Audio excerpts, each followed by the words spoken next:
बिस्मिल्लाहिर्रहमानिर्रहीम। अस्सलाम वालेकुम व्यूअर्स, नादिर बलोच एक नई वीडियो के साथ हाजिर खिदमत हूँ। चेहलम का आज का दिन बहुत इंपॉर्टेंट था। वहाँ पर इंजीनियर मोहम्मद अली मिर्ज़ा के खिलाफ केस की समाअत हुई और इस केस के हवाले से बहुत सिक्योरिटी के सख्त इंतजाम थे। पूरा जेहलम एक लिहाज से अदालती जो अहाता था, उसके दाएं बाएं जो अतराफ़ के रोड थे वो मुकम्मल तौर पर बंद थे, क्योंकि एहतजाज की एक बड़ी कॉल दी गई थी।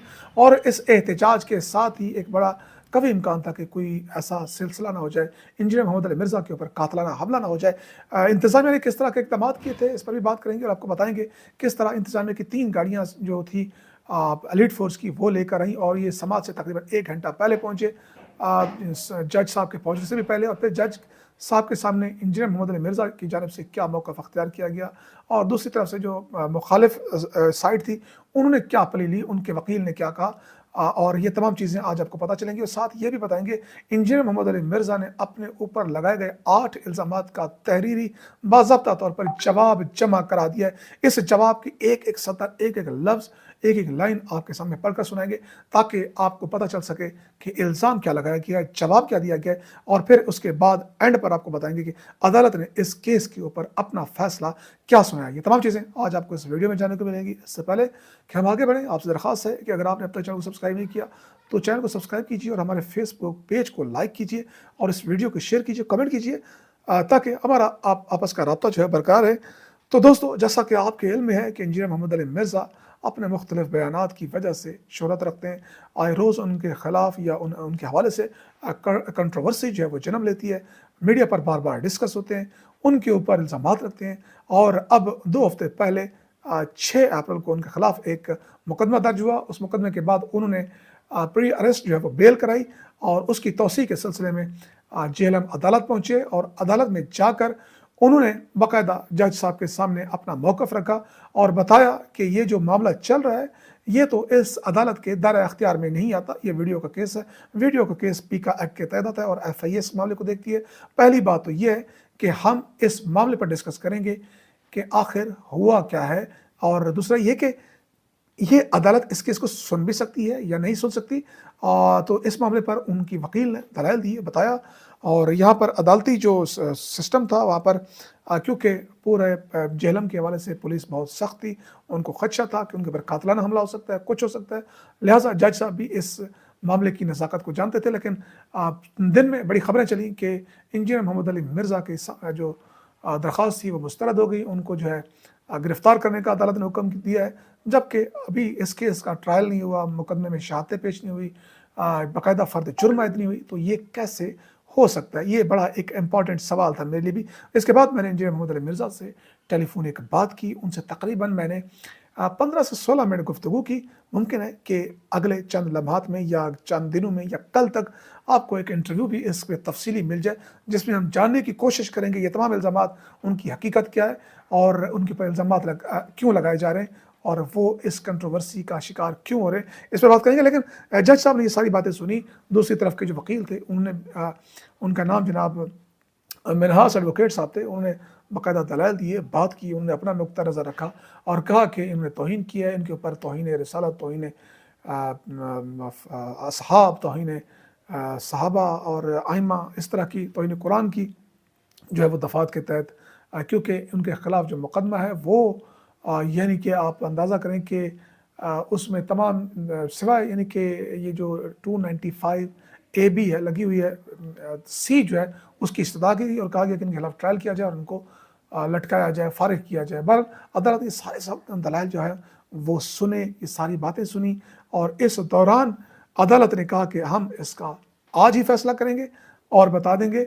और साथ ये कि जज साहब ने उनको जाने की इजाज़त दे दी और यूँ जो सिक्योरिटी थी वो उनको लेकर चली गई। लेकिन उसके बाद बाहर ये खबर हमें मिली कि उनकी ज़मानत मुस्तरद हो गई है। ये बड़ा मेरे लिए भी हैरान कौन था। लेकिन अब आपको बताते हैं इंजीनियर मोहम्मद अली मिर्ज़ा ने जो 8 इल्ज़ामात उन पर लगाए गए, उनके जवाबात क्या हैं, इल्ज़ामात क्या हैं, ये तमाम चीज़ें आपको बताते हैं। जनाब, इल्ज़ाम नंबर 1 लिखा हुआ जी कि मेरे खिलाफ मुसम्मी हमीर अली कादरी ने एक FIR नंबर 263 6/4 यानी कि 6 अप्रैल को जो है वो दर्ज करवाई जो है थाना जेहलम में, जो बेबुनियाद बनगढ़ंत वाक़यात पर महज वीडियोज़ को सियाक़ व सबाक़ से हटाकर तरोड़ मरोड़ कर पेश किया गया, जिसका हकीकत से दूर का भी कोई वास्ता नहीं है। मैं इंजीनियर मोहम्मद अली मिर्ज़ा कहते हैं, मैं ऐसा 15 साल से कुरान और सुन्नत की बिला मुआवजा दर्स व तदरीस का काम कर रहा हूँ और मेरे बयानात रिकॉर्ड होकर अरसा दराज से सोशल मीडिया पर अपलोड हो रहे हैं।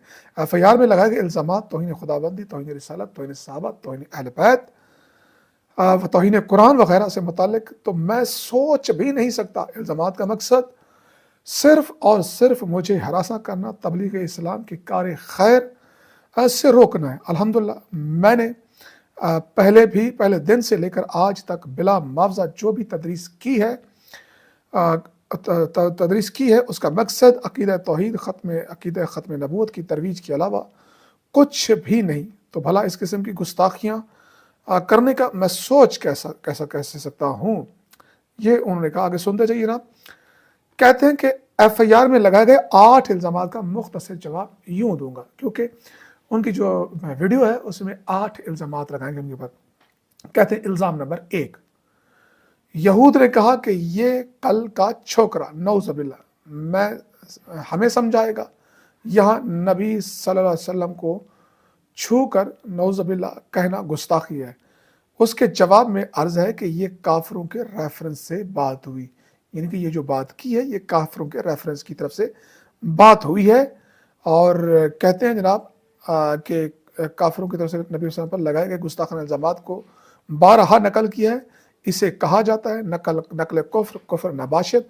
मसलन वो कहते थे ये दीवाना है, ये झूठा है, ये जादूगर है, इसे परेशान ख्वाब आते हैं। और ये सब पढ़कर सूरह अल मुनाफिकून पारा नंबर 28 आयत नंबर 8 में अल्लाह ताला ने उनका जुमला नकल किया है। ये मुनाफिक कहते हैं कि जब हम इज़्ज़त वाले मदीने में दाखिल होंगे तो मदीने से नबी पाक सल्लल्लाहु अलैहि वसल्लम और उनके असहाब रज़ी अल्लाह ताला अन्हु उन जलीलों को निकालेंगे। यहाँ पर जलील का लफ्ज़ मुनाफिकीन यहूद की जानिब से नऊज़ुबिल्लाह नबी पाक सल्लल्लाहु अलैहि वसल्लम के लिए इस्तेमाल किया गया। और इन तमाम एतराज़ात को जमा करके ये बात की गई थी कि वो नबी सल्लल्लाहु अलैहि वसल्लम के साथ इस तरह के बिहेव करते थे। यानी कि मैंने रेफरेंस दिया, आयत थी और उसके पीछे एक वाक़या था, उसको नकल कर रहा था, कोट कर रहा था, ये जवाब जमा कराया गया। वो कहते हैं कि बिहेव करते थे जिस तरह का वो अपने मुखालफिन को ट्रीट करते हुए गोया कि उर्दू लिंग्विस्टिक में यूँ कहते थे कि ये कल का छोकरा हमें समझाएगा, हम अपने बुज़ुर्गों और बाप दादा का दीन नहीं छोड़ेंगे। ये है जनाब पहले इल्ज़ाम का जवाब। अब मैं आपको दूसरे इल्ज़ाम का जवाब सुनाता हूँ जनाब। हाँ, इल्ज़ाम नंबर 2, तौहीद का मतलब है कि जब तौहीद बयान होगी तो कोई पैगंबर, कोई फरिश्ता, कोई बुज़ुर्ग, कोई शय नहीं है, तो इसमें कोई किसी किस्म का इख्तलाफ है, सवाल निशान। ये बात हो रही थी कि अल्लाह ताला के मुकाबले में कोई पैगंबर, कोई फरिश्ता, कोई बुज़ुर्ग कोई हैसियत नहीं रखता। अगर अल्लाह के मुकाबले पर उसे लोग खड़ा करें, ना कि हम खड़ा करते हैं। सूरह माइदा पारा नंबर 9 की आयत नंबर 17 में आया कि वो लोग काफिर हैं जो कह रहे हैं कि ईसा इब्न मरियम ही अल्लाह है। अगर अल्लाह इरादा करे ईसा को और उसकी माँ को और जितने ज़मीन में हैं सबको हलाक कर दे तो अल्लाह का कोई क्या बिगाड़ लेगा। ये आयत का तर्जमा उन्होंने लिखा। इस आयत में अल्लाह ताला ने अंबिया का सलाम को अपने मुकाबले में खड़ा करने वालों को बताया कि उनकी कोई हैसियत नहीं अल्लाह के मुकाबले पर। ये इल्ज़ाम नंबर 2 का जवाब आया। अब उन्होंने इल्ज़ाम नंबर 3 का जवाब भी लिखा है। कहते हैं कि अल्लाह एक महमल जुमले में उसकी कोई अहमियत नहीं। जवाब में अर्ज़ है कि ये जुमले के पॉइंट ऑफ व्यू से बात हुई थी कि सिर्फ अल्लाह का जिक्र ना किया जाए बल्कि अल्लाह को उसकी क्वालिटीज़ यानी सिफ़ात के साथ पुकारा जाए। जैसे कि सुबहान अल्लाह कहा जाता है यानी अल्लाह पाक है, अल्हम्दुलिल्लाह कहा जाए यानी तमाम तारीफ़ें अल्लाह के लिए हैं। सिर्फ अल्लाह कहने का कोई वजीफ़ा नबी सल्लल्लाहु अलैहि वसल्लम ने तालीम नहीं फरमाया जब तक कि उसके साथ बाकी चीज़ें ना जोड़ी जाए जिससे जुमला मुकम्मल हो। तो ये अल्लाह के लफ्ज़ को महमल नहीं कहा था बल्कि कहा था कि ये जुमला नामुकम्मल है। अल्लाहु अकबर, सुभान अल्लाह, अल्हम्दुलिल्लाह, ला इलाहा इल्लल्लाह ये कहा जाए। सिर्फ अल्लाह का जिक्र करना कोई साबित नहीं है। ये इल्ज़ाम नंबर 3 کا उन्होंने जवाब जमा कराया। इल्ज़ाम नंबर 4 भी सुन लीजिए ना, आपके सामने कुरान इस तरह पढ़ा जा रहा है जिस तरह फ्रेंच ज़बान के अंदर आपको गालियाँ शुरू करते हैं। ये जी फ्रेंच ज़बान के अंदर आपको गालियाँ शुरू करते हैं। मैं दोबारा पढ़ता हूँ ताकि आपको इसको सीक्वेंस सही समझ आए और कोई गलती का इम्कान ना रहे। इल्ज़ाम नंबर 4 का जवाब कुछ यूँ है जी, आपके सामने कुरान इस तरह पढ़ा जा रहा है जिस तरह फ्रेंच ज़बान के अंदर आपको गालियाँ शुरू करते हैं। तो इसमें भी अर्ज़ है कि कुरान पाक को नौज़ुबिल्लाह कोई फ्रेंच ज़बान की गालियों के साथ तशबीह नहीं दी थी, बल्कि ये बताया था कि अगर आपका दोस्त फ्रेंच ज़बान में आपको ख़त लिखे तो आप उसको उर्दू में तर्जमा करके देखेंगे, तो खुदा के लिए अल्लाह की आई हुई किताब को भी तर्जमे से पढ़ के देखें, तो आपको अल्लाह का पैगाम वाज़ेह तौर पर समझ आएगा। ये इल्ज़ाम नंबर 4 है जी। इल्ज़ाम नंबर 5, अगर कादियानी हमें काफिर ना कहें तो हम उन्हें काफिर कहना छोड़ देंगे। अगर कादियानी हमें काफिर ना कहें तो हम उन्हें काफिर कहना छोड़ देंगे। तो जवाबन अर्ज़ है कि इसकी बुनियाद पर तो कादियानी को काफिर करार दिया गया था कि ये सेम स्टेटमेंट शाह अहमद नूरानी साहब ने 1973 में दी थी कि भुट्टो साहब ये तो आपको भी काफिर मानते हैं, तो हम इन्हें काफिर क्यों ना कहें, तो ये तो हमको काफिर मानते हैं। तो भुट्टो साहब ने उनको पूछा कि इन्होंने कहा कि हाँ हम आपको काफिर मानते हैं। तो इस पर यह फैसला हुआ कि ये सब मुसलमानों को काफिर कह रहे हैं, तो इन पर कुफर का फतवा लगेगा। तो ये जो हमने अर्ज किया उसी सियाको सबाक में था कि अगर हमें काफिर कहना छोड़ दें तो उसका मतलब ये है कि गुलाम अहमद कादियानी इन्वर्टेड कामाज में उन्होंने लफ्ज़ दज्जाल भी जवाब में लिखा है। इन्वर्टेड कामाज में उन्होंने लिखा जनाब दज्जाल को भी, यानी कि ये कहा, यह है इसका मतलब ये है कि गुलाम अहमद कादियानी दज्जाल को फिर पैगंबर नहीं मानते, क्योंकि पैगंबर का इनकार करने वाला मुसलमान नहीं हो सकता। तो हमें अगर ये मुसलमान मान लें तो इसका मतलब ये है कि वो गुलाम अहमद कादियानी को दज्जाल समझते हैं। लिहाजा गुलाम अहमद कादियानी दज्जाल की सपोर्ट में ये बात नहीं की थी, बल्कि हमारी जानिब से उसके झूठे अकायद के जवाब में ये बात की गई थी। और अल्हम्दुलिल्लाह उसी की बुनियाद पर कादियानी कभी भी मुसलमानों के साथ मुनाजरा करने के लिए तैयार नहीं होता। और ये सबसे बढ़कर एटॉमिक एनर्जी में 15 साल तक 19वें ग्रेड का अफसर मुलाजिम रहा हूँ, वहाँ पर कोई कादियानी जॉब कर ही नहीं सकता। मेरे रेगुलर सिक्योरिटी क्लियरेंस होती है और लिहाजा बार बार मुख्तलिफ FIR में मुझ पे इल्ज़ाम लगाना ये बदनीयती पर मबनी है।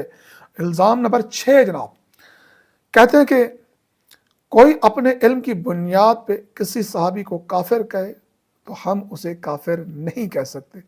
तो ये तो बुखारी की हदीस नंबर 3007 में लिखा है कि एक बदरी साहबी ने नबी सल्लल्लाहु अलैहि वसल्लम की मुखबरी कर दी थी।